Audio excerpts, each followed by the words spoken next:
Hi, this is Natalie Clack, Head Life Coach from Just Be Coaching Company in Johannesburg, South Africa.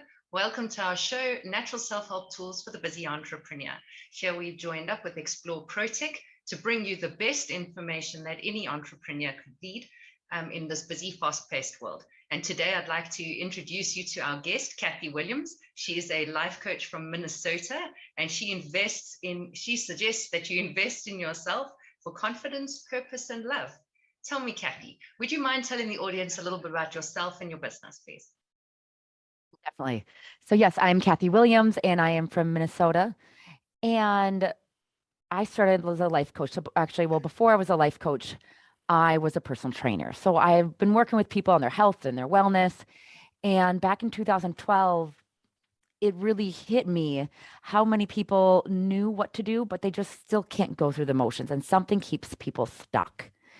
And so as I started working with people and their mindset and their beliefs, it's amazing to see how when somebody changes one thing in the area or in one area of their life, everything in their life starts changing. So it's really cool, that snowball effect that happens just by helping us understand our thoughts and how our thoughts really do impact the way we react in our lives. And it really affects what we can do and we can't do. Well, that makes a lot of sense. It's very, very obvious to a person when you're sitting in that feeling of overwhelm and you finally find somebody that can help you just get clarity. Because when you're in the position, you can't see outside it. I find there's nothing a coach needs better than a mindset coach of their own. Oh, definitely. Definitely. I mean, like if you're a coach, I mean, every coach that I know has their own coach. And we finally get to the point of realizing that everybody can benefit from a coach, because even as I know what to do in the process, a lot of times I can't see my own issues. It's like trying to put on makeup in the dark, as an example. I'm like, if you don't have that mirror, you don't know what you really look like. Absolutely, it makes a lot of sense. So tell me, can you tell the audience what self-help tools you use on a daily basis that helps you as a busy entrepreneur to overcome the situation that we deal with every day as a busy entrepreneur? Yes. So when I think specifically about overwhelm, the number one thing that actually helped me was to actually use a calendar and to be like rigidly tight on it. So I used to be one of those people, I'd set goals and like, oh, maybe I'll do this. And I never would follow my calendar, but I would get so caught up in my mind of like, I have to do this and this. And that overwhelm and anxiety. And I would lash out at my husband and my kids and I wouldn't get things done. But instead I learned, and I do this process I learned, and every Monday I write down every single thing on my to-do list. And maybe throughout the week, before that, I'll be like, oh, I need to do this, and set reminders so I can remember what I have to do. But every Monday, every single to-do that I have, I actually put it in my calendar. And what's also great about that is, let's say I have to make like 10 phone calls. I pair all those phone calls around that same time together. So I'm not, oh, I'm on my email and then I'm doing a phone call and now I'm back on the email. But it's what's great about, once you have everything categorized, you know what you need to prioritize. So what are those big chunks of time you need? So what are those 2-hour blocks, and where are you going to put them in your calendar, block them out? When are you most productive also, to make those really important things happen? And then some of those small things you can really put into those little cracks where you have, hey, I just have a half an hour. And so many times those half-hour time, blocks, they can go to waste. But when you know your to-dos and you can block them in together, it's amazing how efficient you can be. And it's great because now at the end of my day, I'm actually able to focus and pay attention to my kids instead of worrying about everything that I'm supposed to be doing or to do, because I know it's my calendar. I know when I'm going to get it done. And I don't feel that overwhelm or anxiety that I'm not going to get this done. Wow, I like that. Those are very valuable tips for most of us who try to circumvent the time we blocked out for admin. Yes. Okay, Yes. tell me, can you perhaps give us 3 challenges that you've faced as a busy entrepreneur, and what tools you've used? So the challenges of, I guess, knowing, what is, how am I supposed to, post, or when am I supposed to be, post, all of those things. And So I've realized like, what are those tools? So through Facebook, is a tool that I use right now, and there's probably much better ones out there, but now I realize like I need to schedule. So talk about scheduling once again. I'm like, I need to actually schedule my posts in, because I'd have a great idea about a post and then I would never post it. Or I'd be on my phone and I'd never like the way it works because it's all clumbled together and you can't read it, and or the timing of things. So I've now posted, and I can post it at times where it is supposed to be the most productive. Where I know in Minnesota, it's, at least I've been told and kind of try to follow, is between that 6 a.m. and 9 a.m. time is the best time to make posts, at least for Instagram. So I can go and I schedule up my posts, and so that's one tool I use. My calendar is that other great one. Tools like having a good mic. So if you're going to talk and do conferences, make sure people can hear you, which is amazing to use. So this, and there's another great app out there that I found recently called, is it Click Clack? I'm trying to open it up and see exactly. It is, Crisp. So you can get Crisp, and it is going to take out all background noise. So for tools in there, and you're worrying about those things, Crisp is another great app you can look at. And then I guess the other tools I use is just grab your notebook, grab a pen, like go old school, because when you're running around, and I mean, I like that electronic ways of putting everything in my calendar, but I realize there's still moments I'm not on my computer, I'm not on my phone, and I just need to write something, get it out of your head. So then you don't have to continue to waste space in your head about what you have to do or what you're worried about. Sometimes it's the overwhelm of what you feel or think about that social media, but at least starting to be aware of your thoughts is amazing, because once you're aware of your thoughts, that's when you can actually find that healing and move past it. Wow, that makes a lot of sense. Honestly, those tips seriously resonate. Yeah. Because, all of us as coaches, we're sitting in a position where you've got such a noisy social media world. You're out there trying to make an impact. You're trying to get through that noise that people can see who you are and what it is that you can help with. Because I haven't met a single coach that's the same. We all have something different to bring to the table. And to get somebody to hear who you are when there's so much going on around you, it becomes overwhelming for yourself. Forget them. It is. Well, and even social media and that overwhelm, sometimes it's so hard when we start reading everybody else's posts, we lose our own voice and we forget ours, because we start playing this comparison game of, oh, that's what they said, and maybe I should be saying what they say and this, and because, oh, look at, they had this many likes and I've only had this many likes. But what's amazing is when you make a post and and that's where I love that tool. It's like, I don't even have to be on social media, and I can schedule social media posts, and I don't have to be looking at anybody else's or get caught up in like 2 hours of like, oh, I'm going to make a post. And now instead of like posting, I spent 2 hours looking at other people's posts instead. Yeah. So it's finding those tools that work well for you. And the thing is, what's great is like everybody's different. So what works best for you in your business? So, look into some of those things and see what platforms you use, and to find out what tools can be the best for you. Yeah, absolutely. It makes a lot of sense. Okay, so tell Yeah. me, with regards to being a coach, with regards to your clients, can you tell me the top 3 challenges that your clients face and how you suggest that they can deal with those things? Yeah. One of the big things is just finding their own internal value. And it's so many of my clients is we're looking for, and I've been this way before, and sometimes I get caught up in my own self. So I'm not speaking as an expert of and that I've gotten this taken care of, but it's so easy to get caught up on that external validation of things. So how many likes do you have? How many people saw your post? And when we don't, and it's interesting because a lot of times I'll use myself example. I never even knew how many likes I needed or what it was supposed to be, how many to be seen. But I would go in and I would compare myself, and I would not be happy with whatever the number was. And then I would bring myself down, Yeah. and I would make myself mean that people don't care about me. I'm devalued. And so a lot of times I'm coaching is just helping people understand their true value and not basing their value on people's facial expressions, not finding their value off of how many likes or how many people see their posts, but really just knowing, because deep down you have something out that's important that you need to share to the world and to get out there. Yes. So that's like the number one thing I do. And it ties in kind of with that lovability piece.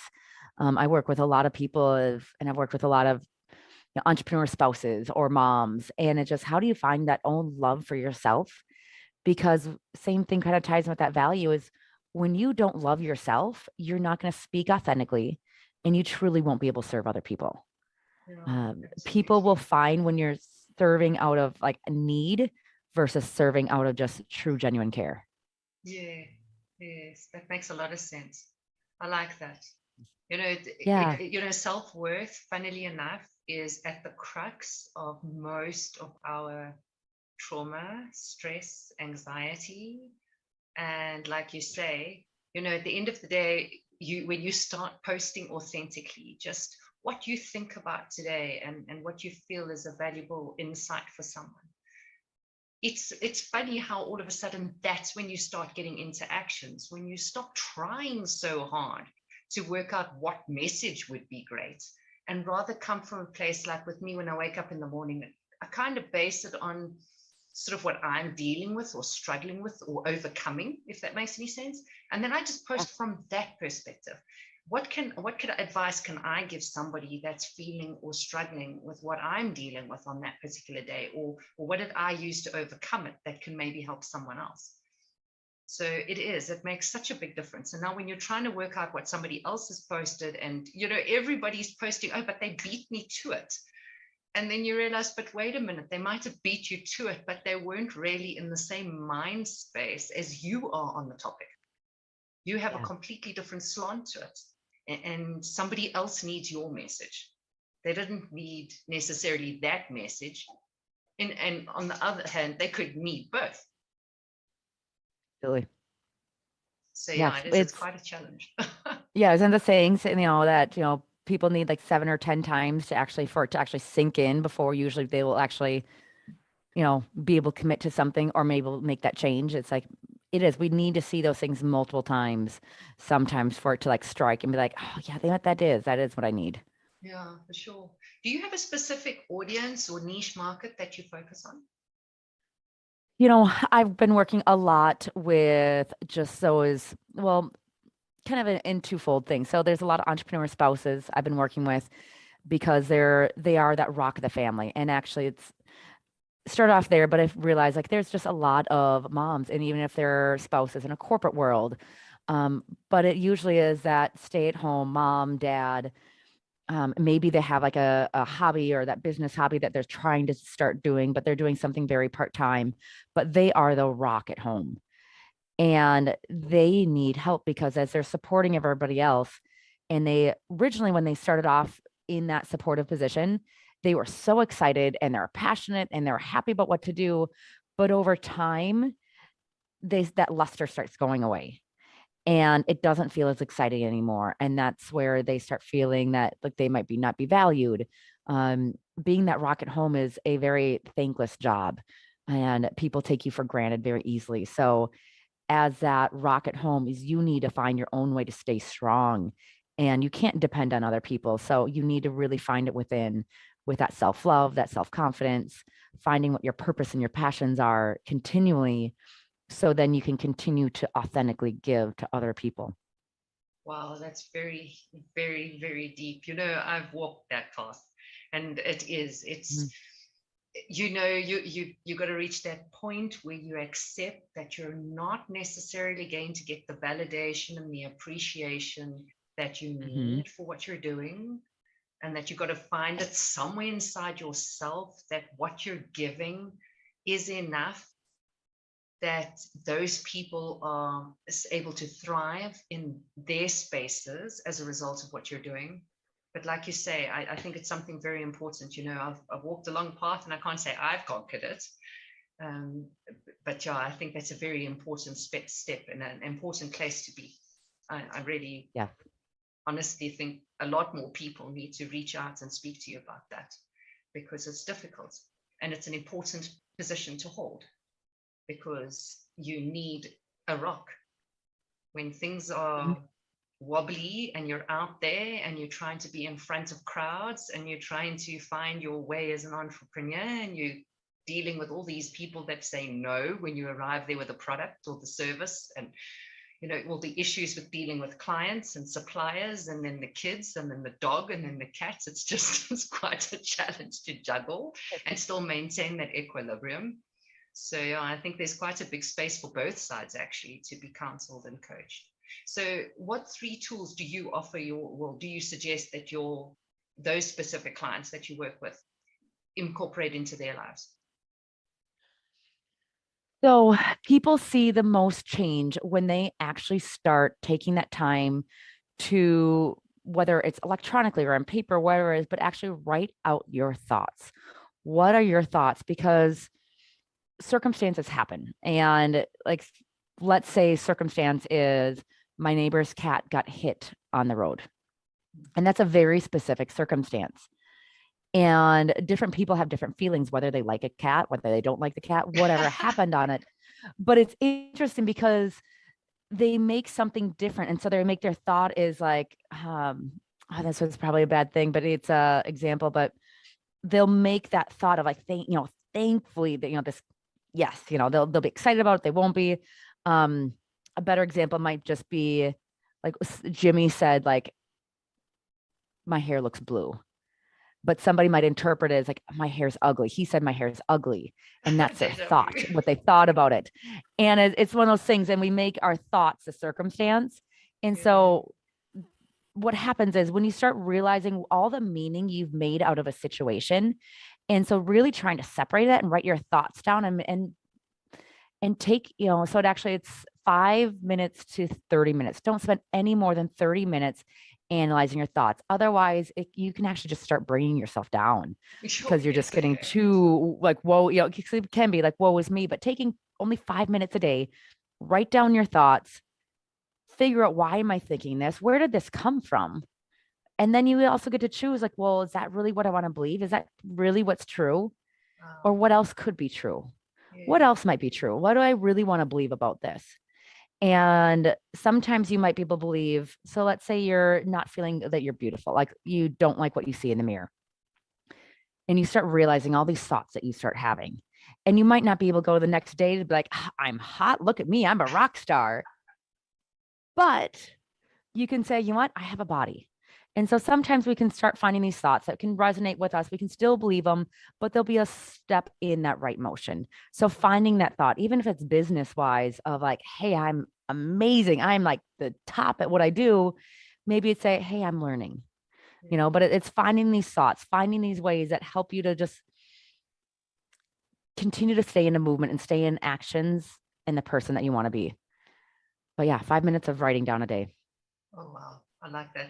That makes a lot of sense. I will definitely sit down and make a plan with that, because you don't realize it. And I mean, when you grow up, 90% of the beliefs that you incorporate into your life, which I've learned from REBT and NLP, is that you take it from other people's reactions and gaining attention as a child from a specific adult or friend, and you incorporate that.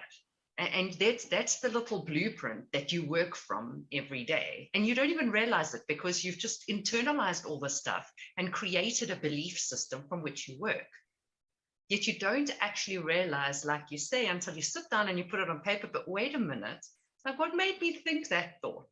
At the end of the day, it was silly, and you don't really realize it's silly if you don't sit and think about it, but you'll allow it to destroy you for weeks. You will never dye your hair that color again, because it just didn't resonate with your audience. And funnily enough, everybody loves it, including the person that made that comment. But you have internalized that they don't, and that you look ugly and you look fat in that dress. I mean, you never ever pull that beautiful dress back out your cupboard, and yet you look better in that than anything else you've ever got in your cupboard. So yeah, it's quite an intense little situation we get ourselves into. Yeah, it is.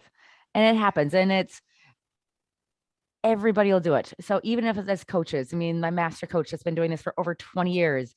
I mean, it still does. And I talk about, like, there's sneaky little thoughts. And so when they come in, and what's great is you can when you become aware of what you're thinking, and when you have those negative thoughts that come in that you've been doing your whole life, eventually you're gonna be able to like, oh, there's that sneaky little thought, like, and you're able to sit with it, like, okay, yep, I'm feeling this. I know it's not true, but okay, I'm feeling it. Like I'm feeling it, and that's okay. Okay. And just being able to sit in that emotion, because life is not always 100% going to be butterflies and roses and rainbows. So you are going to have times where things are uncomfortable and they feel bad, and that's okay. Okay. What do you suggest? Any particular step that you can take to help you with those? Because, you know, I'm currently dealing with, I don't want to feel it. So I would much rather go and find something to occupy myself with and be busy so I can forget that the feeling's there. So I override it, which doesn't help. Yeah. So what would you suggest for a silly person So, like me? yes. So first, understand, what are your thoughts? Why are you feeling uncomfortable right now? And I won't make you go, if you want to answer it, you can. Well, we can. Let's take it from the business perspective. Okay, so you're not getting enough clients. You're putting all your posts out there. Does the market not care about me? Am I off the topic? Let's have a look at that. Yeah. So my question is, your thought is like, does the market not care about me? Does that where you make it actually mean the market does not care about me? Yeah, I suppose the thing is then you actually have to stop and internalize that and turn it into counseling, realize, but wait a minute, like, do I value myself enough to think my opinion counts? Yeah. So if you ever have a thought that you realize is a question, number one, answer that question. Otherwise, we just keep there and staying in our little rat rail. So what if you're ever in like that confusion, like, oh, well, does this, or do they think this? Do they want it? Answer it. And you do believe, your gut, just be quiet and answer it. But, and let's say, for example, it was like, because a lot of times people like, oh, they pose thoughts in a question like, oh, does the market really care for me? But they really inside feel like the market does not care about me, or, and using that as a thought. Yeah. And understanding that that's a thought. But then like a lot of times I'll ask people like, well, why are you choosing to think that? Yes, true. And it is like, why are you choosing? Because you're choosing to think that. Because that's not the circumstance. I'd be curious, like, well, what are all those very specific things that's making you think that? And start separating that thought from, these are just all circumstances. And it's just a thought that the market doesn't care for me. Yeah, true. Because when you stop and you actually look at it, you see, but wait a minute, now people are starting to respond. Some people are liking the post. So, it's literally just coming from what perspective, like you say. As soon as you start asking questions, you start actually validating a different picture to the one that you were trying to internalize. It's interesting. Yeah, because I'm like, and there's certain things to look at. Let's say it's like, well, maybe it's not the like sign. Maybe let's say it was a like on a Facebook. Well, the market doesn't like me because I'm not getting likes. Yeah. And then I even ask yourself, I'm like, have you ever seen a post that you like, but you just don't give it a thumbs up? Yeah, because like you just said like to 5 before, and you don't feel like saying like to the next one. And it doesn't mean anything bad about that person. Yeah, true, because theirs was better than the others. But we still make it bad about ourselves. Or like, oh, so I didn't get all these likes in here. And oh, why was that? And I know there's times I've gone through and scrolled. I'm like, oh, I really like that, but I'm just like in zone out mood, and I just don't hit any of thumbs ups or hearts or whatever it is. And I just look at things. And it's amazing because the only person that matters in those posts that you're reaching out to, remember, it's that one person that needs to hear your voice right now. Absolutely. Or those 2 or those 5 people. And so it's not about the quantity, it's about the quality. Yes, absolutely. See how our little session ended up all about social media. I wonder which business entrepreneurs need to hear our voices today. Yes. Okay, so let's see, what else do we have here? Okay, I think we've pretty much covered everything. Are there any tools or programs that you suggest that the audience can reach out and connect with you to try out? So stay tuned. Join my newsletter. I am going to be coming out with a very specific video series and with worksheets involved of a step process of just how on your own, how can you start out just writing and understanding your thoughts and actually changing your brain in synopsis. It takes 62 days, change your brain synopsis. It's amazing. And you can actually make habits change that last for a lifetime. Really simple and easy. So do that. Join my newsletter in there. Otherwise, if you're somebody that you just want to experience coaching, I love coaching. And if you go through coaching and you're like, I want this, I need more of it. Yes, we can talk more about it. But otherwise, I love coaching. So if you ever want a coaching session, see what it's like. I would love to coach you, help you just understand within that life wheel, where are you struggling? Where do you want to focus on? And maybe use that tool that I will be posting out in another couple months, but we'll go from there. Oh, So, but that's yes, super follow me on exciting. Instagram, find me on Instagram, jump on my website. It would be great to connect. Oh, that's lovely. Okay, I'll be putting all of the links in the chat. So when people listen to this, whether they listen to it live or recorded, they will have access to all of that information. Please, I suggest that you reach out, connect with Cathy, give it a shot. These are important things that we need to deal with because it forms the foundation that we come from every day. And if you want to reach out there and be successful, you need to slowly but surely sift through the salt that's causing chaos and find that inner peace that only comes from clearing the salt. Any last thoughts, Cath? No, it's great talking today. And I look forward to meeting everybody that listens and finding out more about your life. Oh, that's awesome. Thank you so much for your time. It was awesome having you here. And if you like this video, like, subscribe, join our YouTube channel. There are going to be many tips and tricks that's still to come with our show. And hook up, connect with each of us, and come and see what it's like to sit in the chair and cross the bridges and find that awesome space of confidence that you really deserve to enjoy. Thank you so